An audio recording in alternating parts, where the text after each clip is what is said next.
My name's Pete Woods. You're watching Hexham TV. Who are you? I'm James Goulty, military historian and author living in Northumberland. Welcome, James. James, Thank you. tell me, you've got a new book out that's going to be published shortly. That's right. I've got a new book. It's called Eyewitness RAF. Can I hold up the picture of the cover? Yeah, of course you can. There we go. Please, thanks. It's published by Pen and Sword Limited. It's called Eyewitness RAF and the Experience of War, 1939-45. And it's all about the experiences of ordinary servicemen and servicewomen who served with the RAF during the Second World War. And this isn't your first book, James, is it? No, I've done a few others, again with Pen and Sword. If I can hold those up, if that's all right. Of course. Thanks. There's Second World War Lives, which is all about the experiences of men and women in the Army, Navy and Air Force during the war, and their stories are written up. Then there's a book on the British Army, the Second World War through soldiers' eyes. Now this has just been reissued in paperback, again by Pen and Sword, so that's rather nice. I'm very pleased and grateful to them for that. But if you like, it's also available in hardback. That's the hardback copy. The Second World War through soldiers' eyes. And finally, if I may, just Eyewitness Korea, which is all about the Korean War, and it's not just about the British side, it's also about the American side as well. Very good. So they're all my efforts so far with Pen and Sword. Yes. So how did you gain your interest in this area, James? I was always interested in military history as a youngster. I used to really enjoy doing things like the military vehicle rally at the Durham Light Infantry Museum when that used to be happening. Sadly, that museum's shut now. And with my dad, many a Sunday afternoon, we used to go to the town moor to the when the military vehicle museum used to be there, at the old science museum on the town moor in Newcastle. Yeah. So it started as a kid, and then when I got the chance to go to university, I did an MA in military history at Leeds, and I followed it up with a PhD. So that was a wonderful opportunity to be able to study it with professionals and in a more academic setting. But really, I've had an interest ever since I was a youngster. And then a relative who's sadly not around anymore, my uncle Bill, who features in some of my books, he was an infantryman in Italy during the war, and I inherited his medals, which is very moving. He in later life he was a Chelsea pensioner, and so I'd spoken to him a lot about the war, and a real worm's eye view as an infantryman in Italy. Yes. Yeah. So tell me a little bit about this book that's being published at the moment, Eyewitness RAF. Yes. Like the other books, I use sort of thematic chapters. The first chapter is all to do with training and what people did on enlisting in the RAF and their motivations for enlisting, things like that, and what sort of training they did. Not just those that went to fly, but also the people who didn't fly and did a myriad of other things. The second chapter is all about bombing operations, particularly Bomber Command, obviously, but I mention other theatres like the Far East and North Africa as well. The third chapter is on to do with fighter pilots' experiences. Then there's a chapter on Coastal Command, which is often a sort of under appreciated area in some respects, and was absolutely vital in winning the battle against the U-boats. Coastal Command played a vital role. I follow that up with a chapter that discusses Ferry Command. Now, I was fascinated about this because I didn't know a lot about it until I did the book, but there were plans put in place by Lord Beaverbrook and Winston Churchill that they would fly American bombers manufactured in America. They would fly them across the Atlantic and get them to Britain, get them to Prestwick. That's quite something in the 1940s, flying across the Atlantic and the weather and everything. And then another strand of that chapter is all about transport command and what it was like in transport aircraft. I'm very grateful to my friend Charlie Wainwright in Wylam. He let me look at his father's logbooks and other papers, and his father had been a navigator in Bomber Command and then served in Transport Command. And he was one of those that ran a shuttle service into Malta when Malta was under siege, bringing in aircraft supplies in particular, aircraft spare parts in particular. And that was vital work. And he was awarded the Air Force Medal for his work. So that features there. And then I have a following chapter all about ground crew and non-flying activities, because the statistic I found was around 70% of those serving the RAF are actually not involved in flying, in a host of other activities. From obviously there's ground crew repairing, maintaining aircraft, which was important, but there's everything from administration to bomb disposal. And sometimes these things might get a bit derided as just chair polishing activities, but when you have an air force that peak strength about 1.2 million men and women, obviously someone's got to do the cooking and all the administration and the supplies and everything. So these less glamorous roles, they're still important. And I tried to do a chapter covering those sorts of experiences. And the chapter after that was all about being shot down and escape and evasion, and then a piece on life as a POW, both in Europe under the Germans and in the Far East as well. And then finally, I try and round the book off with a short chapter all about people's reflections on their service and what they felt like, what their opinions were towards their RAF service, what effect the war had on them, what it was like getting demobbed, that sort of thing. Mm. Yeah. How easy was it to do the research, James? Because lots of these people were of a certain age now, and some sadly have passed away. Were you actually speaking to real people who are still alive, or were you looking through the records to get your references? Well, it was an element of both, really, because I was very lucky to speak to Wing Commander Harry Blee, who lives in East Anglia, and he's in his 90s, but he was happy to speak to me and tell me about his flying experience in the Far East. He was a flight engineer in a Liberator Squadron, and they flew some bombing missions, including when Mandalay was retaken from the Japanese in a highly successful bombing mission.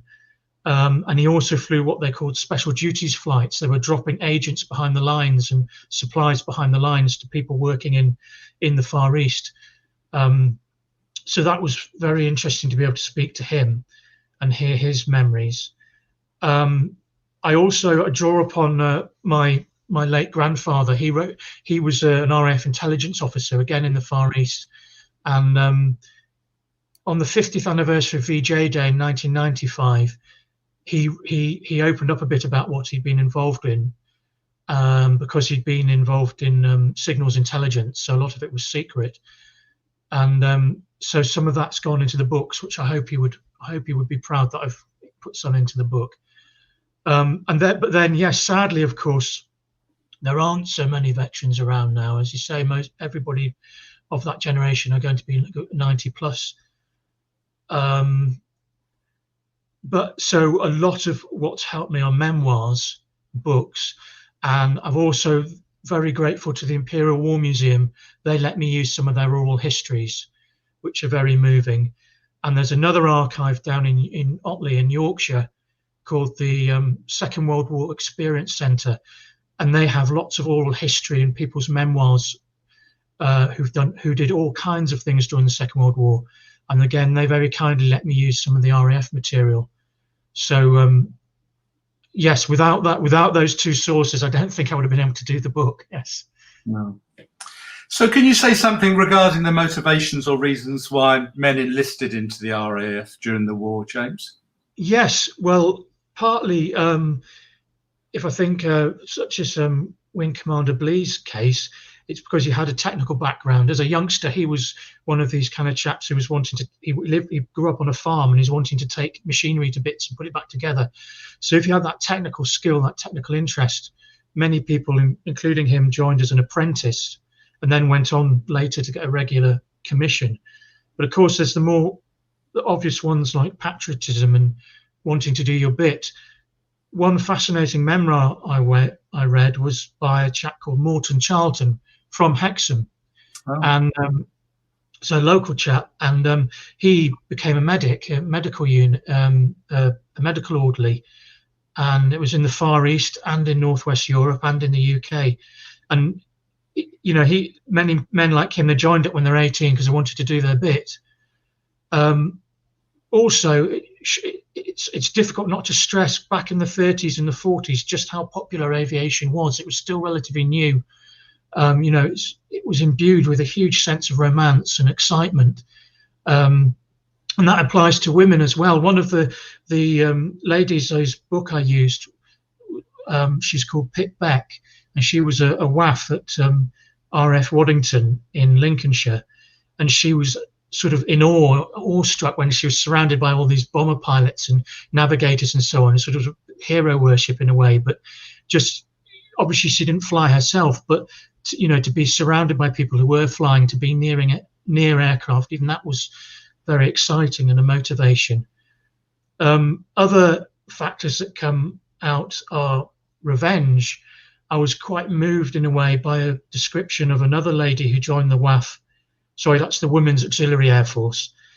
And the reason she did it was growing up as a teenager at the start of the war, she'd seen her classmates go off to war and get killed, and she'd seen people being bombed. She'd survived bombing, so it was revenge against the Germans. And that's something that comes up very strongly with many of the foreigners, because don't forget, the RAF, it wasn't just British people in the RAF. There's people from all over the Commonwealth, or the British Empire as it was then. And there's lots and lots of foreign personnel, including the Poles. And something that I found came out reading a lot about Polish pilots was their absolute desire to you know, wreak revenge on the Germans. It's similar with some Norwegians. There was a lot of Norwegians in 76 Squadron in Bomber Command, and they were always the first back on escape and evasion exercises. They're very good at that, and they all flew proudly with a little Norwegian flag in their cockpit. And I was moved by that because my sister-in-law's Norwegian, so I was particularly moved coming across that anecdote. Another thing, a motivation. It might seem trivial compared to some of the others, but it was the uniform for both men and women. A navigator on mosquitoes, whose memoir I read, he was from Salford, and he said as a lad he wanted to join the RAF because his mate came home and his mate had already joined the RAF, and all the girls were after him because they had his RAF blue on and he looked great. And so, you know, it might seem sort of trivial given there was a war going on, but in fact that had a motivating factor too.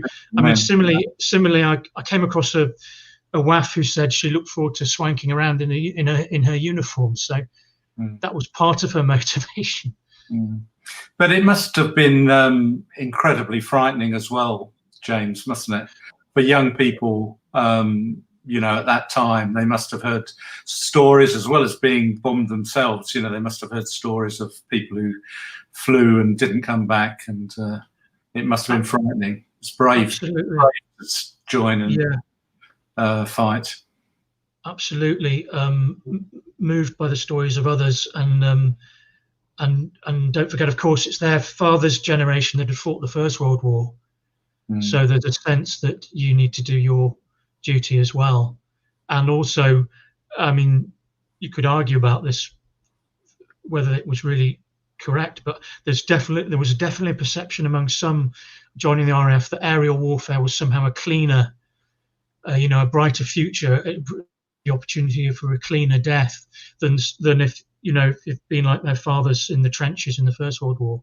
So you can understand people thinking that, even though if you unpick that a bit more, and you're burning to death in an aircraft, is that really? Yeah. Is that really any? That's pretty horrendous too. Both horrendous. So Yeah. both horrendous, really. I don't think. Yeah. And you mentioned the roles of women, James. I mean, there were women pilots, weren't there? Well, the women flew with the Air Transport Auxiliary. I stand to be corrected on this, but I don't think there are actually any women pilots in the RAF. But what there was a separate organisation called the Air Transport Auxiliary, and they delivered all kinds of aircraft to where they were needed. And they had a lot of very, very courageous and highly competent female pilots on their books, as well as men. But as far as I know, I don't think there were any women actually flying aircraft on combat missions in the RAF. And what sort of roles did the women have in the RAF? Well, initially, the Women's Auxiliary Air Force is about 8,000 strong, and it expands to over 180,000. And initially, it was domestic roles, things like cooks and administrative roles, a lot of clerical work that needed doing. But then the war starts to kick in, and you get what's called substitution, and the army did it as well, and you substitute women for men, and then you free up those men for more active employment, and the women take on the men's roles. But as the war progresses, more and more trades are open to women, all kinds of trades, and in the RAF, and an area I was particularly taken with was signals and communications. Thousands were employed in that, including overseas. And just to give you an example of something that was very important in that line, on most airfields you had what was called a watchkeeper, and she was often a female sergeant, and she'd be collating all the messages that came in by wireless or telephone and sending them out to the different places. So if something came in for the armourers section, she'd get it to the armourers. If it was to the commanding officer's office, she'd get it to him, and so on and so forth. And it was very a responsible job and important. Remember, this is pre-internet; everything was wireless or telephone. So no, it's a very important job. Yeah. But sorry, James, go on. Sorry, can I just say I wanted to mention an immense bravery shown by some women as well. I just highlight the example. I mentioned her in the book, but there was a Corporal Daphne Pearson. Now, she was awarded the George Cross. She dashed out to a burning aircraft that had crashed, rescued the pilot and shielded him with her body while the bombs were still going off. So phenomenal bravery. And just because women weren't actually flying aircraft didn't actually mean they weren't getting shot at. There were plenty who got bombed on airfields in the Battle of Britain, for example. Yes. So it's always important to acknowledge that. And you mentioned going on operations, James. Yes. Talk a little bit about the pressures that entailed. Well, for bomber crews in Bomber Command, who were tasked with the strategic bombing of Germany, it's a highly stressful job, and they were given the target of 30 operations, and that constituted an operational tour with Bomber Command. Of course, they were all highly trained, all volunteers, highly disciplined, but taking an aircraft up, especially if you were the pilot and you're the skipper and you're responsible for yourself as well as the other 5, 6 or 7 chaps, flying over to enemy territory, enemy coast ahead, then dealing with the aircraft defense, the Germans' anti-aircraft defenses, flying all the way to industrial targets, typically in Germany, trying to be level, bomb the targets and get back again. When you look at the memoirs and so on of aircrew with Bomber Command, it's very evident that that training was key, and you were trained to actually think on the job you had to do, whether you were a gunner, a navigator, a pilot, whatever. But the pressure and the fear is still there, and you know, I think it would have been petrifying. Flying, imagine the skies are all lit up like Guy Fawkes Night. You've got anti-aircraft fire coming at you. You've got searchlights trying to cone you. You've got night fighters trying to shoot you down. You might collide with another aircraft if you're unlucky, or you might have some mechanical failure. You might get hit by anti-aircraft fire. You might not. You might even get hit by the bombs from another aircraft that have been released if you're unlucky. So a phenomenal degree of stress. Would you like me to say a bit more about how men coped with that, and yes, please do, and how they didn't, and yeah. or didn't? Yes, well, rituals become very important. One example I give in the book is chap going to briefing, you know, before a bombing mission. He always left his bicycle in the same place, and it's sort of ritualistic behaviour. There was another crew who had a little toy stuffed bunny, and they bring it out before the mission, and it was their good luck charm, and they put it away when they got safely back, and they'd have his little place where he lived, and they'd put it away. And I mean, for some men, I mean, faith in religion is important. If not, maybe religion, perhaps some sort of belief in God that helps see you through. I mean, if you visit old airfields today, East Kirkby in Lincolnshire is a fantastic place to visit, and I'm always moved by the chapel there. And you think of the people in the RAF in the war seeking solace in the chapel. And of course, shouldn't underestimate drinking, alcohol, and then the antics that go on in the mess. That's a tremendous release for stress, and it's sort of male bonding. It builds esprit de corps.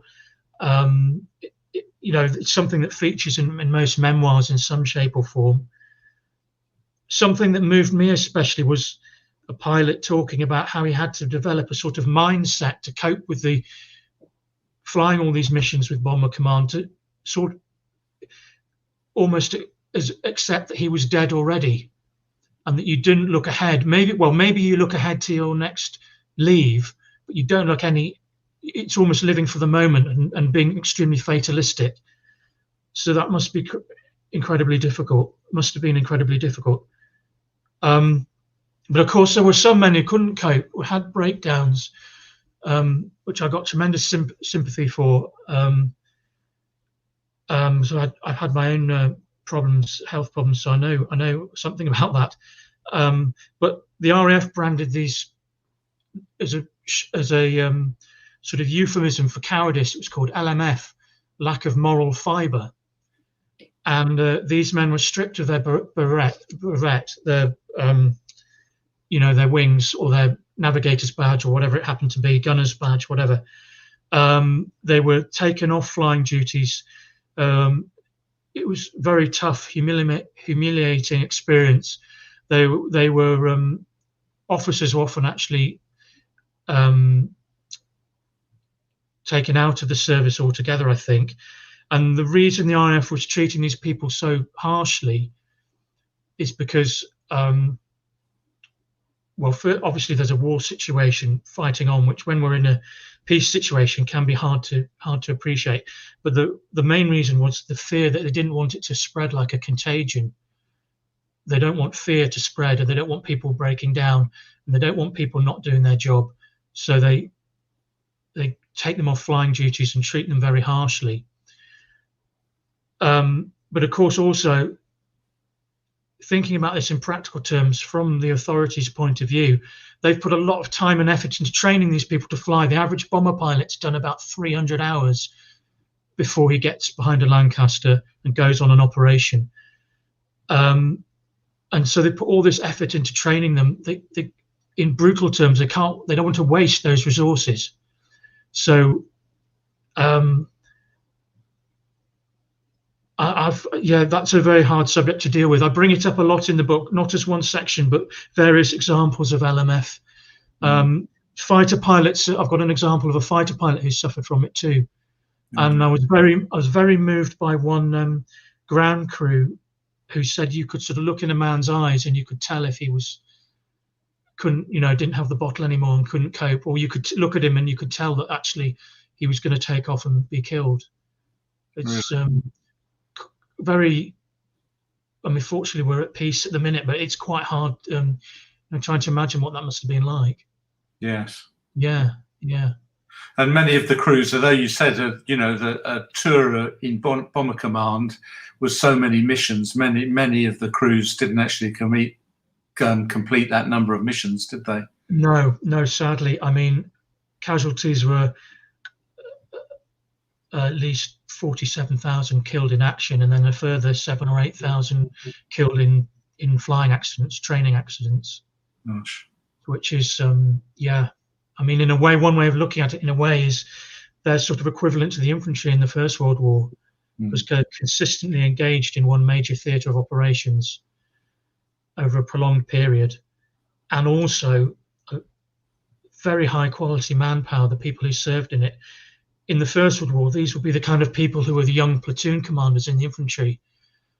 That sort of quality of person, a lot of them would have been the aircrew in the Second World War, and they were something of an elite, because only 5% of those that applied were actually successful. Oh, really? Yeah. Gosh. So you mentioned Bomber Command, James. How different yes. is the experience in Fighter Command? Well, fighters, again, there's the great esprit de corps, and there's a sort of traditional image of the fighter pilot with the sort of casual uniform and things like the silk scarf. Think of that just being an image, but actually, I was reading the silk scarf had a real practical purpose, because it's to stop your neck all chafing when you're looking around in a cockpit and you've got the mirror up there in front of you, and you're looking side by side, and so it served the practical purpose. But when you're looking at memoirs and so on from fighter pilots, there's a chap at the Second World War Experience Centre called Tony Tooth, a Spitfire pilot, and he's very good at talking about flying a fighter was all about flying an aircraft to its limits. That's what they talk about. So they're really pushing it mechanically and you physically as far as you can go. Whereas flying a bomber is much more in for the long duration. Plus, you've got your crew to look after and think about and appreciate their jobs. Whereas in a fighter, it's just you. But the fighter missions weren't, generally speaking, as long and arduous as bomber missions. It was more short, sharp action. And of course, eyesight, speed, reactions, peripheral vision, things like this are very important. Geoffrey Wellham, who's very famous, I found his book a fascinating read. As he says, you never flew straight and level for very long, because if you did, you'd be a target or you'd be dead. Mm-hmm. Something I found very moving was an account by a Polish pilot about a classic dogfight with a Messerschmitt over northern France, where they were both frantically manoeuvring in the air, trying to get on each other's tail and get a burst of fire in. And this took some considerable time, and the Pole came off best. He did actually shoot the German down, but he wasn't elated at the kill or anything, just the sheer sense of relief, I think, that he hadn't been killed. And the physical exertion of flinging the aircraft around in the air like this. He said he was absolutely caked in sweat, and he couldn't believe how draining it was. Experience. So he didn't come away cock a hoop or anything that he'd shot this German down. No. Which you might think might be the case, but in his case, it didn't seem to be. No. So flying a fight, so fighters and fighter command it's quite a contrast to the bomber boys. Yes. Yeah. And you draw attention to various types of aircraft that were used and what they did. What did the pilots and aircrew think about the aircraft? Because they're a vital part of. Yes. You need to rely so much on the aircraft, don't you? And what's done to it, and the fact it's been maintained, and that sort of thing. Yes, I mean you're absolutely dependent on your ground crew. They did a phenomenal job keeping the aircraft flying. I try and cover quite a few different types in the book. Obviously, I mention famous ones like the Lancaster and Wellington that were generally pretty popular with crews. The Spitfire is popular too, as you'd expect, iconic aircraft, obviously, and many of the pilots talk about what a beautiful aircraft it was to fly. But there's several foibles too, particularly on the ground when you're taxiing, especially on rough airfields, because it's with that big engine in front, it's very nose heavy, so it could be awkward to handle. I looked at a pilot who served in North Africa, and the mud and shell craters were a phenomenal problem for these Spitfires, when they're taxiing on the airfield. And another thing as well, he said, was flying at night in a Spitfire or in the evening. If you think about where the exhausts are on the front of the Spitfire, well, that flame comes straight back into where the pilot's looking. So I think that must have been pretty awkward. Yeah. But still, obviously, those are phenomenal, iconic aircraft. I can mention some more less well-known ones. Would you like me to? Yeah, sure. Well, one people may not be quite so familiar with. There was one called the Bolton Pool Defiant. Now, it was a strange design. It had a great gun turret with 4 big machine guns on it, with the gunner in it, and then the pilot in front. So all the guns facing backwards, no guns facing forwards at all. So it was used by day at first, and the Germans soon learnt that it's got no guns at the front and no guns below, so they could knock it out the sky for fun, basically. And they took appalling losses as soon as the Germans realised, how to attack them. But then it has a bit of a renaissance as a night fighter.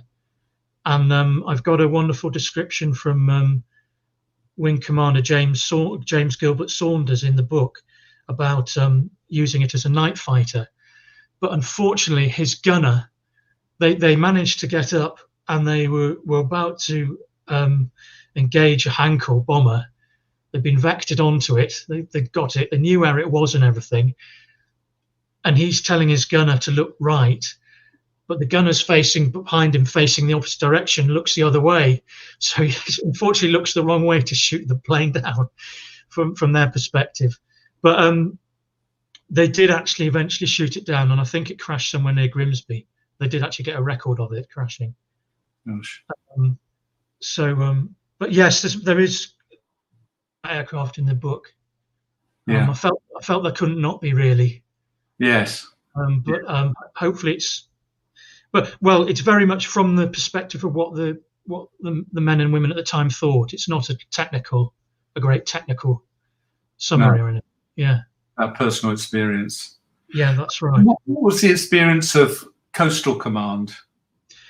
Well, Coastal Command was absolutely crucial to the war. They were doing things like anti-shipping missions, which are very dangerous, low-level flying, and took a lot of casualties that way. Attacking a ship on the water or torpedo bombing is, I think I'm right in saying actually torpedo bombing is one of the highest casualty rates in the RAF. That trying to launch a torpedo is a very technical thing, and sink a ship that way, it's very difficult. They flew convoy escort. You get things like the Sunderland flying boats and the American Catalina flying boats. They're protecting convoys. So the experience is often of their flying very long sorties, monotonous, bad weather over the Atlantic, over the English Channel, and so on.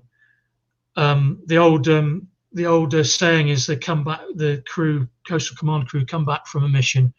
They're getting debriefed by the intelligence officer. The intelligence officer says to them, "Did you see Rockall?" And they say, "No, we saw something beginning with F-all, sir." Because it's just the sheer monotony and drudgery of these missions. But it had a vital role in protecting the UK coastline and maritime reconnaissance, like reconnaissance on enemy shipping, that sort of thing. But the one thing that, above all else, was absolutely fundamentally important was in the Battle of the Atlantic, helping the Navy tackle U-boats. Aircraft were phenomenal in attacking U-boats. The U-boats of the day are actually technically a submersible, which means they had to spend a lot of time on the surface to recharge their batteries. And actually, they also did a lot of their attacks on the surface, acting more like a motor torpedo boat. So if aircraft can attack them on the surface or make them dive, and then a ship can come and depth charge them.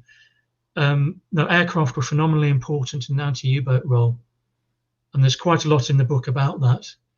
Of course, some crews go on anti-U-boat patrols and they never see one, and they're hard things to spot. But they had radar got developed and improved as the war went on, and there were other crews who did spot U-boats and successfully attack them. And I can't emphasize enough what vital work that was. Yeah. Mm. And what about the transport of aircraft? Yes. Well, as I said earlier, there was Ferry Command ferrying bombers across from America to the UK, but also Transport Command, transport aircraft, things like the Dakota, people probably familiar with. Vital, it might not be that glamorous, but vital in bringing in supplies, supporting airborne operations. If you think about things like Arnhem or D-Day, there's vital roles supporting airborne forces. Casualty evacuation. Another thing, and I found especially moving, was how Transport Command had a huge role at the end of the war in bringing home repatriated POWs, including chaps who'd been unfortunate enough to be captured by the Japanese. And there's a bit in the book where I describe how one pilot, he had some of these poor chaps on board, and he got them to come forward as they were reaching Britain to look out of the cockpit and just see the coastline of Britain approaching as he was flying back with them. Yeah. And just when you think what they must have been through, that was, yeah. Yeah. What about the experiences of people in the RAF when they weren't flying, James? Yes. As I said earlier, about 70% of the RAF are not flying. Now, some of this, like admin, there's a chap in the book who worked in pay and account sections. I've got a lot about what he got up to. But, that might be derided by people who flew as a chair polishing job. But as I said before, if you've got an air force of 1.2 million, you've got to do the accounts and the administration and, supply all the logistics and everything. But there's a whole range of non-flying things. I mean, a complete contrast to that was bomb disposal. And I was very moved by the story in the book of a chap who joined the RAF in his 40s because there was a special scheme for older men to join and get a commission, but as a non-flyer. And he already had some bomb disposal experience from the civil defence. And he got trained as a bomb disposal officer. And what they had to do, it's not just enemy bombs and mines and things like that. Obviously, there's that. But if a friendly aircraft crashes and it's full of munitions, even things like signalling flares and the small arms ammunition, that would all have to be dealt with safely. And so that was very moving, seeing the kind of work they did. And it's perhaps an underappreciated aspect of the RAF. But there's a whole host of non-flying activity covered in the book, and also the relationship between ground crew to pilots and that sort of thing as well. Yeah. And you mentioned, that some people crashed and were taken prisoner. What sort of experiences did they have once they were captured? Well, contrary to the sort of popular opinion, put around in maybe some novels and films, and there was nothing glamorous about being captured, either by the Germans and especially not by the Japanese. POW life was pretty grim at the best of times, and you get interrogated first, and that can be quite grueling to go through. Once you're in a camp, some officers didn't have to work in German hands under the Geneva Convention, but other ranks do. So I explain the sort of working parties that people go on. but for officers, it's in some respects it's a bit like a university behind the wire in terms of. But don't let that glamorize it or make it sound softer in any way. But there's lots of activities organised, like putting on shows and having a library, getting sports equipment in from the Red Cross. Most camps did have their escape committee too, and many men were dedicated to escaping, and it was obviously a duty to try and escape, or if they couldn't escape, to hassle the Germans best way that they can. Absolutely classic case of that is Douglas Bader and the way he hassled Germans, and it often used to get called goon baiting. But equally, there's a great many men who would have viewed the escapees in a way as being a bit of a selfish minority, because if they get caught or whatever, it can make life bad for the rest of them, and it shouldn't be. You shouldn't have this idea that everybody was all escaping, because they weren't. But as I said before, the RAF were high quality manpower, dedicated, well trained, so a lot of them were up for escaping.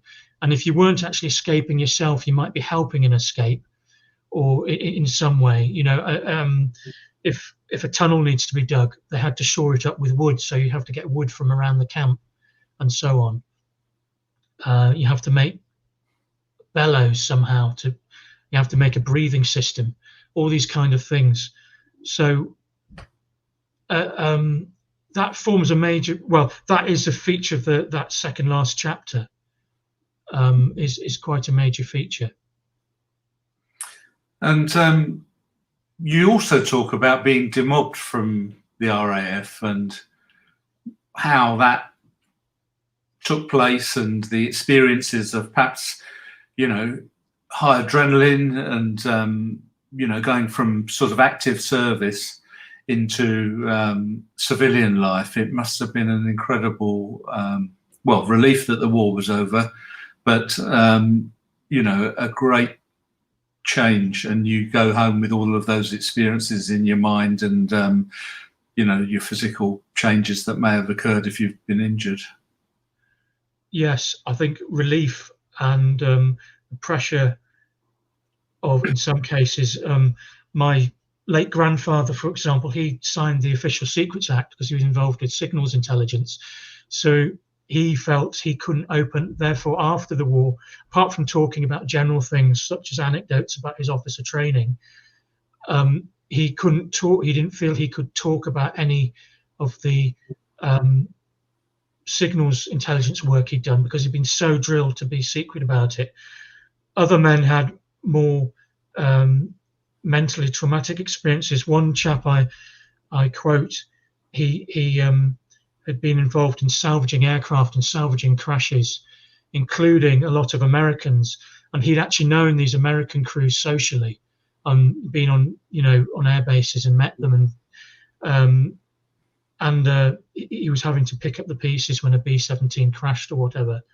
And he was all right about it at the time. He said he thought he'd developed a tough mental attitude, able to cope. But much later, as an older man in his 70s, he has started having really bad nightmares. So that must have been the, you know, sort of post-traumatic stress type reaction, stressful reaction coming out. And of course, some people were liable for some form of reserve service after, even though they'd done their war service. And I quote from an RAF sergeant who was really hacked off. He'd done his bit. He'd been in Normandy. He'd been in Northwest Europe. He'd helped run a radar unit, and then here he was in sort of, I think, the early 50s or the late 40s, being called up again for reserve service, having just tried to get going as a school teacher after the war. So he was absolutely livid about it, understandably in some ways. And of course, you get people who've joined the RAF as a regular. And for example, Wing Commander Blee, who kindly agreed to speak to me. I mean, he gets a regular commission at the end of the war. He serves right the way until 1975. So there's plenty of people who stayed on in the war, stayed on in the RAF after the war, had their war service. What often happened, though, is they couldn't fly operationally anymore, even if they had been flying operationally anymore. So they might have to move into some kind of administrative. Yeah. Yeah. So after you've conducted all this research, James, and you've written your book, what if there was one phrase that you would say sums up the experiences of people who served in the RAF or supporting the RAF during the Second World War? What phrase comes to mind for you? I think it's a dedication and devotion to duty, and a willingness to serve, a willingness to do your bit, whether it's as a aircrew or whether it's ground crew or whether it's an administrative job. Of course, a lot of people were conscripted, but there were a lot of volunteers as well, and the Air Force was a popular thing to volunteer for. So I'm always struck by the sort of resolution and the steadfastness and the sort of acceptance of the difficult situations that people were under, both personal and in terms of actually the fighting that was going on. And when you go through the memoirs, there's always that willingness to make the best of things, but of the situation, but the willingness to serve as well. Yeah, war's a terrible thing for all sides and all people, isn't it? And terrible things happen within war, and no one will want to glamorize it in any shape or form. No. But it is also important that we pay tribute to the men and women of the services who fought in the Second World War so courageously and gallantly and selflessly, as you mentioned. And it's important that we record their experiences. And it's great that you've written this book that helps to do that, James. And perhaps you just hold up the book again, and I'll put on the publisher. Shall I hold it up? Sorry, shall I hold it up now? Yeah, please do. Yeah. Yeah. And it's the publisher is Pen and Sword. Pen and Sword are the publisher, yeah. Yeah. Thanks very much, yes. Thanks, James. Thank you very much. Thank you. Pleasure talking to you. Thank you. It's been a really interesting talk, and your book is really important to record those experiences and to celebrate that heroism that occurred at that terrible time. So thank you very much, people who are either watching this live or watching the recording of this. Feel free to tell your friends if you think they might be interested in hearing James talking about his book. And please do follow Hexham TV on Facebook, Twitter and Instagram, because I'm going to be doing more live online events. And if you've got an idea that you think might be relevant for Hexham TV, please just message me on Facebook. So from James and myself, thank you very much for watching. Thank you very much. Thank you, Pete. Good evening. Thank you.